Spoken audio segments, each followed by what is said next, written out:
Shalom rekan-rekan semua, kita kembali lagi ke SBP on the Weekend edisi 8 Februari 2025 bersama saya Vikaris Otniel Panji, Vikaris tahun kedua GPIB Harapan Indah Bekasi.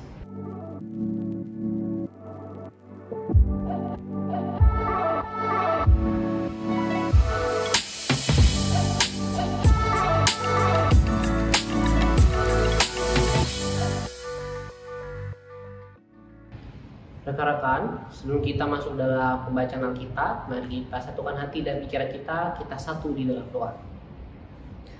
Ya Bapa, terima kasih untuk setiap penyertaan yang Kau telah berikan bagi kami, hal-hal yang mewarnai hidup kami, baik suka maupun duka. Terima kasih atas itu semua ya Bapa, karena melalui suka duka tersebut kami menyadari penyertaan dan kasih yang Kau anugerahkan bagi kami. Dan sekarang di tengah-tengah kesibukan kami, di waktu yang kami luangkan ini ya Bapak, kami hendak mendengarkan firman-Mu. Pimpin dan sertai kami ya Bapak, agar kami dapat memahami firman-Mu dengan baik. Bersabdalah, kami sudah siap untuk mendengar. Amin.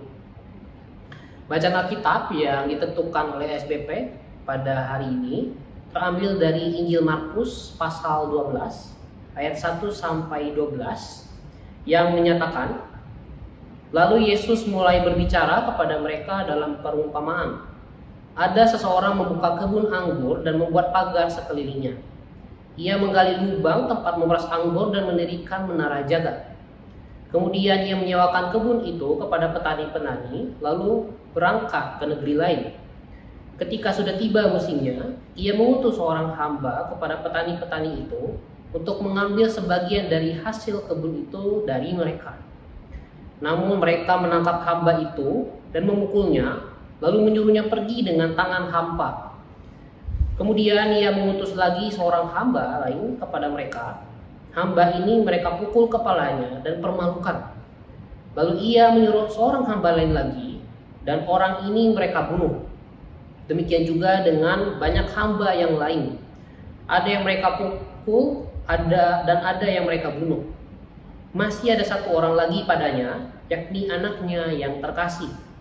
Akhirnya ia mengutus dia kepada mereka, katanya, anakku akan mereka segani. Namun petani-petani itu berkata seorang kepada yang lain, inilah ahli waris, mari kita bunuh dia, dan warisan ini akan menjadi milik kita. Mereka menangkapnya dan membunuhnya, lalu melemparkannya keluar kebun anggur itu. Sekarang apa yang akan dilakukan oleh tuan kebun anggur itu? Ia akan datang dan membinasakan petani-petani itu, lalu mempercayakan kebun anggur itu kepada orang-orang lain.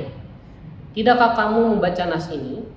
Batu yang dibuang oleh tukang-tukang bangunan telah menjadi batu penjuru.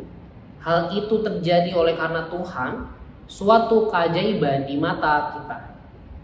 Lalu mereka mencari jalan untuk menangkap Yesus, karena tahu bahwa mereka lah yang dimaksudkannya dengan perumpamaan itu. Tetapi mereka takut kepada orang banyak. Mereka membiarkan dia lalu pergi. Demikian pembacaan Alkitab. Terpujilah Kristus. Haleluya. Judul dari renungan SBP kita 8 Februari 2025, jangan menjadi kejam. Sobat muda, mungkin kita pernah melihat parodi tentang bagaimana seseorang yang berhutang ketika ditagih oleh sang pemberi hutang, justru lebih galak daripada pemberi hutang. Keadaan dunia saat ini seperti tidak mempunyai nilai kebenaran yang sama, karena masing-masing memiliki kebenarannya sendiri.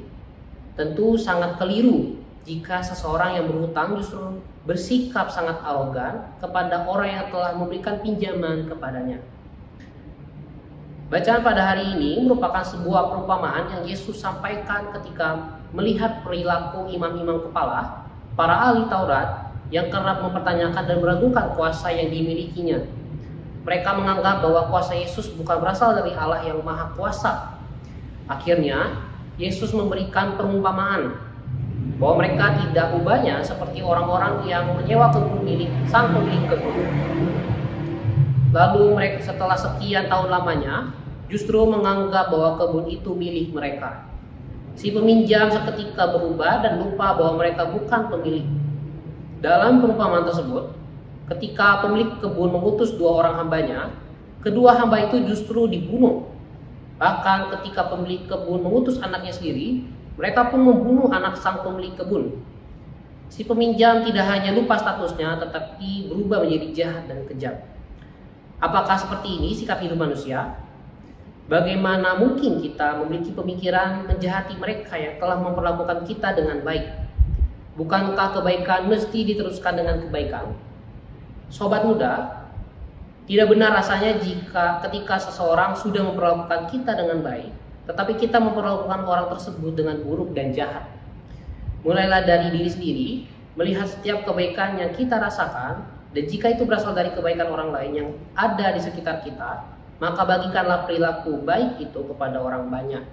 Rekan-rekan, melalui bacaan Alkitab dan juga renungan SPP yang telah kita baca bersama, ada satu hal penting yang diingatkan bagi kita, rekan-rekan. Kita diingatkan bahwa kita adalah orang Kristen. Jadi maksud menjadi orang Kristen bukan hanya sekedar kita tampilkan KTP, keterangannya adalah orang Kristen. Bukan hanya itu, rekan-rekan. Menjadi orang Kristen di sini artinya kita memanjatkan nilai-nilai Allah, kita merepresentasikan apa yang memang Tuhan ajarkan.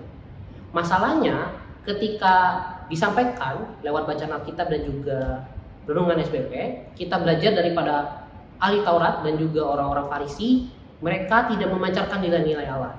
Mereka hafal dengan betul firman Allah, mereka hafal dengan betul apa itu hukum Taurat, tapi nilai kasih yang ada di dalamnya mereka tidak pergunakan dengan baik. Mereka tidak ajarkan itu dengan baik pada masyarakat Yahudi pada saat itu. Dan akhirnya apa?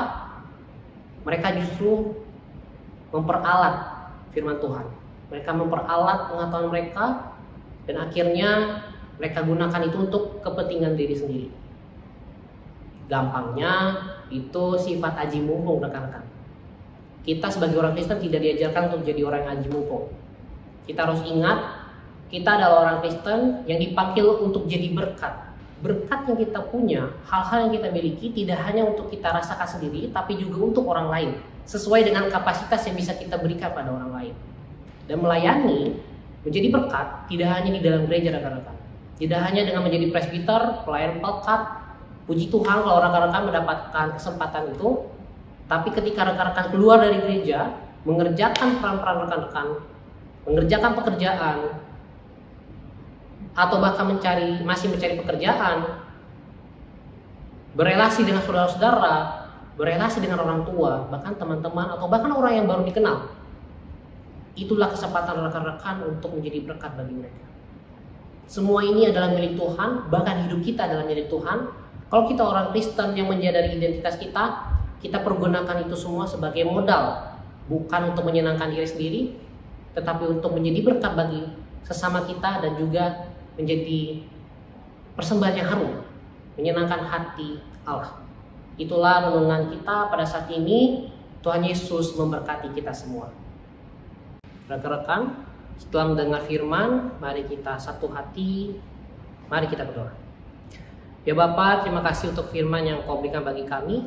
Kami diingatkan bahwa kami adalah orang Kristen yang ada bukan untuk diri kami saja, kami ada untuk rancangan-Mu, kami ada untuk menjadi berkat bagi sesama kami. Dimanapun kami berada ya Bapa, kami ada untuk-Mu dalam hal apapun yang kami kerjakan, relasi yang kita miliki, dan juga hal apapun yang Kau izinkan kami miliki, kiranya itu semua menjadi modal bagi kami untuk menjadi berkat. Dan terlebih lagi ambil bagian dalam rancangan-Mu ya Bapak. Dan saat ini ya Bapak, kami juga hendak mendoakan masing-masing dari rekan-rekan pemuda kami, apapun yang sedang mereka kerjakan, apapun yang sedang menjadi pergumulan mereka, ya Bapak, Engkau lah yang Maha tahu atas segala hal yang menjadi pergumulan mereka. Engkau lah yang tuntun mereka ya Bapak. Engkau berkati juga orang-orang yang kami kasihi, orang tua kami, saudara-saudara kami, keluarga kami, teman-teman dan juga sahabat kami, bahkan orang-orang yang mungkin mengasihi kami. Itu semua kami serahkan keberadaannya kepada-Mu ya Bapa. Inilah doa kami dalam nama anak-Mu Yesus Kristus, Tuhan dan Juru Selamat kami yang hidup, kami berdoa. Amin. Rekan-rekan, demikian renungan SBP on the weekend edisi 8 Februari 2025. Sampai berjumpa pada pertemuan selanjutnya. Tuhan Yesus memberkati kita semua. Shalom.